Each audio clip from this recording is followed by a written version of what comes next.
Last week, the world's first AI feature film dropped on YouTube. It was an animated feature film called Where the Robots Grow. And when it first came out, a lot of people have been looking at it and going, is it really AI? It looks an awful lot like just CGI with maybe a little bit of AI pasted on top of it. So I managed to get an interview with Tom Paton, the writer and director of Where the Robots Grow. And I managed to go down and visit him at his studio and interview him. So we'll give you a little tour around and show you what we've got. What was it, cribs? Cribs, yeah. Yeah, come on then, we'll do the cribs thing. Let's have a look. And he gave me a studio tour. We had a long chat on camera. This stuff isn't AI. This is actual, real Harrier jump jet, Lynx helicopter. If you're interested in AI filmmaking in any way, shape or form, then let me tell you, this is an interview you do not want to miss. You're going to enjoy this. Tom, thanks. This is genuinely a really exciting day. So we're now, just to frame of reference, this is Tuesday. You uploaded Where the Robots Grow on Thursday at 11 a.m. UK time. 11 a.m. Yeah. I don't know where to begin. I got a lot of questions. Firstly, I mean, well, that is really impressive. I wanted to talk to you and I wanted to find out about this because it's the first AI feature film. I've discovered already that's a controversial claim. Yeah. People already saying, no, this was first. And so I'm looking at those. It raised one of the first problems was how do you define what constitutes an AI feature film? Tell me from your perspective, why, here we go, the devil's advocate question, what gives you the right? What makes this an AI feature film? Well, there's two parts to the question that you just asked. One is what defines a movie? What gives me the right, do I think, to say that, or us as a company? I come from a traditional filmmaking background. So prior to this, I, made and released 10 feature films, and they have to hit a certain bar to be releasable in terms of quality control. QC is very important within the film industry. You can make a film, but if you can't pass QC at a very specific bar, then, it can't really be released on most public platforms. Now, obviously, we didn't have to worry about that issue because of the nature of how we released this. But it was still something that was at the forefront of our logic in terms of how do we make this. We wanted a film that was QCable by the traditional movie world standards, which this one is. Right. So this is a definition that most of us would be unaware of, but within the industry, there is a line. Sure. And you wanted to make sure that you hit that target. Yeah, look, the reality is there has to be certain quality bars that you have to jump to be able to release something on, theatrically or digitally, or to get on Netflix or to get onto something like Hulu. Those bars are normally, 5.1 sound mix, specific types of color grade, QC issues within a shot. I've done traditional films where, they go off to a QC team in America and they find there's like a tiny piece of rubbish in the background of the shot. And you have to pay a whole VFX team to clean that out to be able to pass quality control. And, for me, that was very important with this film. Everything we do at AiMation Studios is, if it's not QCable, then it isn't anything. And so that was a big important step. And then in terms of the AI-ness of it, look, because there's been a lot of comments from a video that I made reviewing what you've done, and I've heard vibes from people saying, yeah, they only did a little bit here. They just repainted the characters on the top. Can you really call it an AI feature film? Well, look, I can categorically 100% say that those people are wrong. I've kind of enjoyed listening to people guessing how we did it. I come from a traditional VFX background, and I can tell you I could have done this film traditionally had I chosen, but we didn't. The movie uses AI in every single frame. There is not a single thing in this movie that isn't powered by AI or completely generated by AI. And that was very intentional. I think the difference is that we took a layered approach to artificial intelligence in terms of how we used it. So that might mean using artificial intelligence motion capture. In your review, you correctly guessed we used mocap, but you incorrectly guessed that we did it using Rococo or one of these suits. And we didn't. We used mobile phones. We worked with Wonder Dynamics. So it's the stuff that's available on current tech? Yeah. So there's Wonder Studios out there, great company. and they've got really interesting technology, and we use that to drive the characters. We used AI for texture, remapping all of the characters, and any assets that we did download from the store, they were all retextured and modified using artificial intelligence. We used AI for skies, backgrounds, foreground items, generative objects that litter the sequences. Music is completely AI. I'm waiting to interview Max about the music, but you're saying that the whole thing, there was no orchestra. Max would write the first 20, 30 seconds of the song, and then AI would fill in the rest. How about the orchestral sounds, like the film was? That's absolutely a combination of, look, everything we do here, we call synth-assisted production. Say that again. We call it synth-assisted production. It's like an assisted production. It's a fancy way of saying everybody here works symbiotically with artificial intelligence. I fundamentally believe that it's humans fused with AI that creates that giant leap, And this is like an overall conversation about AI in general we could be having, because what AI is really letting anybody do, the minute you download ChatGPT and you pay that $20 a month licensing fee for GPT-4o or 4o mini, you're gaining 25 points in IQ immediately. You just gain them. And that same logic applies to any of your skill sets. If you are an already fantastic composer, then you gain this 25 point IQ jump on whatever you're making. The same for if you're a visual effects artist, same for if you're, crafting stories. AI can be used in a variety of ways to really level up human performance. And that's what we're focused on internally here.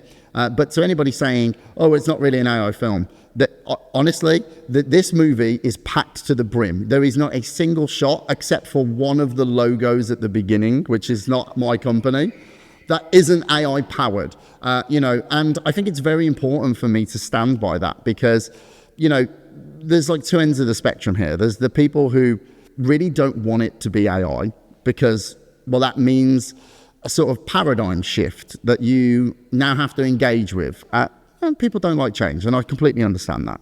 And then on the other end of the spectrum, you've got people who are very, very immersed in AI, who want to say, well, it's not AI enough, because they kind of want to be first, right? And I also completely understand that. Because there has been a bit of a feel of, but it's blended with real. It doesn't really count because it's got humans in there. Yeah, which I find kind of funny. And again, my position is that I've always believed that the most likely route forwards is the blend of the two. But this is across the board what will happen, not just in the film industry. I think the film industry right now is in a very, very strange place, and it's also doing what the film industry always does. It assumes everything is about them. And AI is not. AI is not like green screen. I'm sitting in front of a green screen over here. This is a very valuable, useful piece of technology for a filmmaker to use for compositing. My accountant has absolutely no need for that green screen. And so it's very unlikely that they'll dedicate any office space or time or infrastructure to building one. But my accountant will use artificial intelligence. In fact, every single major industry on the planet in the next 2 years will adopt artificial intelligence into their workflow. And the film industry is acting like it's green screen, But I'm very aware of what this technology can do. I've been inside the AI space for quite a long time now. And, my message is super clear. If we do not become symbiotic with artificial intelligence, if we do not meld it into our workflow, and I'm not just talking about VFX, I'm talking about the production office, the writing teams, the actors, everybody. If you do not fuse with this technology and start to adopt it now, 2 years from now, your accountant will make better films than you can. And I think that's a problem. And so that is why we did this. We're just to give a bit of background here, and I'll show some shots of this, but we're sitting in your studio. This is 5,000 square feet. It is, yeah. And this was one of the first things that surprised me. My assumption when I saw the movie was like, it's brilliant. And I just figured, this is some really passionate graduates who have just, they're in their bedrooms, they're working remotely, and they've kind of put this together. And it was surprising to see you've got more resources here, but it leads to an interesting question here. That it looks like what we're seeing emerging is like Hollywood way up here with its full budget CGI everything, Then there's guys like me down on the ground with very few resources, a laptop and some imagination and passion and some AI tools that I pay my monthly subscription fees to. And then you guys in the middle are appear to be straddling in a new arena, straddling the two. What I'm interested in knowing from your point of view is how many of the tools that you've used in the next couple of years, what proportion of that do you think will be made available to the little guy with the laptop? And what proportion do you think will just slowly bubble up and end up becoming absorbed into big budget Hollywood blockbuster stuff? I mean, that is Or do you see, is your space about to become the default space where you're crossing the two? Yeah, look, I honestly think the answer is that it's about to become the default space. I think that, look, there's a lot going on in the film industry right now. For people who don't know anything about me specifically, I come from the bottom of the barrel. My first film was a £50,000 movie shot in the woods in Essex in a paintball arena. And I, in the 8 years following that, have made 10 indie movies. And they grew in budget. They went from 50 grand to 150 grand to 300 grand, and they kept creeping up. And the actors I got to work with kept creeping up. And across that entire journey, I became very business focused about the film industry. I think when you're from the bottom of the pile, if you want to climb the ladder, then the fastest way to do it is to try to learn the ins and outs of the industry that you're tackling. I think it's all too often that filmmakers, just think that, well, I've got a great story to tell and that is enough. And I wish it was. And I actually think there's a good chance that AI will make it enough. But the current industry, that is not how it works. And I've kind of climbed that ladder, and I've got into some of the Hollywood circles. I've had meetings with big A-list directors and A-list studios this year about what we're doing. And I fundamentally believe in my heart that the system is broken. And the system is broken at the point of distribution. And that has a trickle-down effect for everywhere, Explain that a little bit. The point of distribution being, how does that affect? Let me talk for a moment from the perspective of little guy with laptop and a big dream, and saying, how will I ever be able to monetize this big dream? Will I ever be able to turn my feature film into a screenplay? And I've got it somewhere back here. Hang on, hold it. Just for visual effects here. We come with props on this interview. This is good. My credentials as a narrative filmmaker are weak compared to you. Most of my stuff has been corporate video production. But what I did do was spend 10 years to get to the point where I legitimately, happily finished and wrote Fade Out at the end.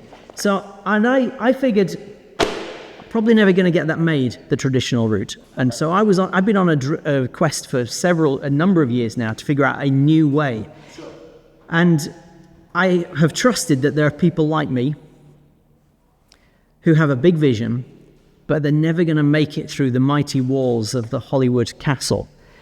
The question that I'd like to ask you about now, where does that leave the little guy? What hope is there? Or are these tools now going to be just a new version of out of reach for us? I think we have to have a conversation about where this currently is, and and then we can really discuss where this is going. Because, by the way, I'm not specifically asking you about my script. I'm in general terms. This is actually great. I'm glad you brought this out. Okay, so hypothetically, let me ask you a question. How do you think you would get that film made if you were going to go and raise the financing to make that movie? How do you think you would go about it? Oh, that's a good question, because I focused everything on the script and haven't thought about what would happen next. Well, I mean, I have now, but I hadn't. Sure. The reality is I still don't know, which is why I was waiting for somebody to make a movie-making video game where all I would need is maybe 30 grand and a couple of actors. Yeah. Well, maybe we're going to end up there pretty soon. I guess my follow-up question would be, where or how do you think all the shitty films come from? Some of mine included. I'll put some of mine in that box for sure. How do you think they get financed? Why do they exist? How's that happening? If that's an honest question, the reality is I've never been able to figure out how they make any money. Okay, I'm going to tell you how right now you could fund your movie and how I funded 10 traditional movies previous to this. And it's not something that anybody's going to like hearing, but it's the truth. And this is how the film industry really works. If you want to get that script made, it doesn't matter what's in it. It doesn't matter what is in that script at all. What matters is a couple of things. That you can go and get me a bankable actor to say yes to this. And that bankable actor will likely agree to be in your project because they like you. You give them a pitch. You agree to their fee. Now, let's pick, pick a random actor that you like. You pick them. I'm not gonna throw myself in that. Hey, let's go big. Let's go with one of the Chris's. Let's go with Chris Pine. Okay, Chris Pine. Okay, so I get Chris Pine's agent on the phone, and I say to Chris Pine's agent, I've got a script. We've got the money. Now, you might not have the money. This is often a trick that the film industry uses. I mean, you've gone as big as you could possibly go. But we say, I only need Chris for 5 days, and I'm willing to pay him $7 million. His agent says, okay, they haven't asked what the content of the film is yet. You said the magic thing. You're going to pay $7 million for a minimum amount of time. Now you're going to shoot in the UK, where you get a tax rebate. So you know that there's a portion of your budget covered from tax rebate. And you've got Chris Pine to say yes to your project. Now you can go to a sales agent or a distributor, and you can get what's called a North American pre-sale.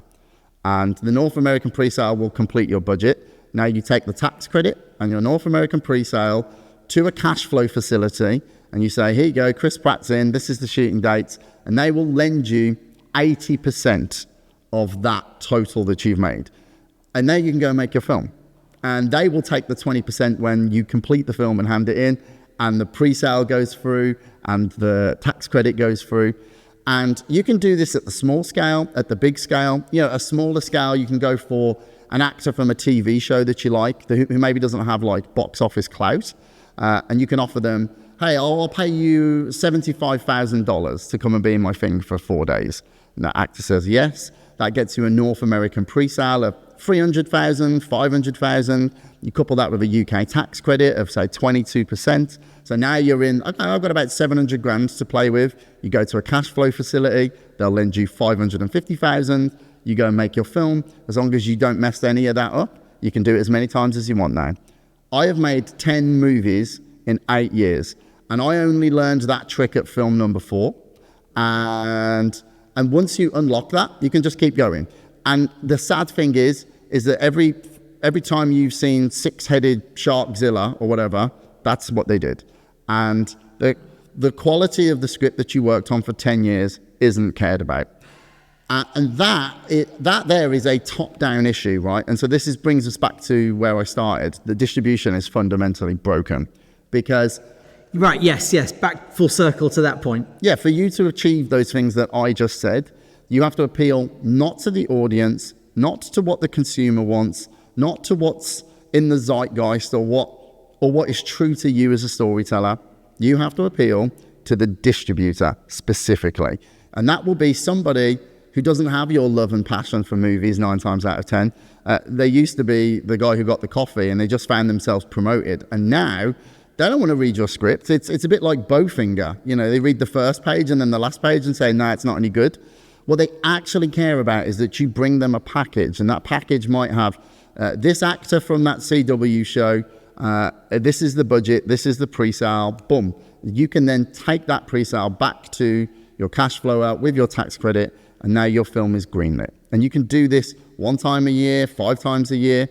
But what's happening there is a sort of a bottleneck for the kinds of movies that can be told, because the distributors have their hand around the throat of creatives, and the creatives don't even realize it.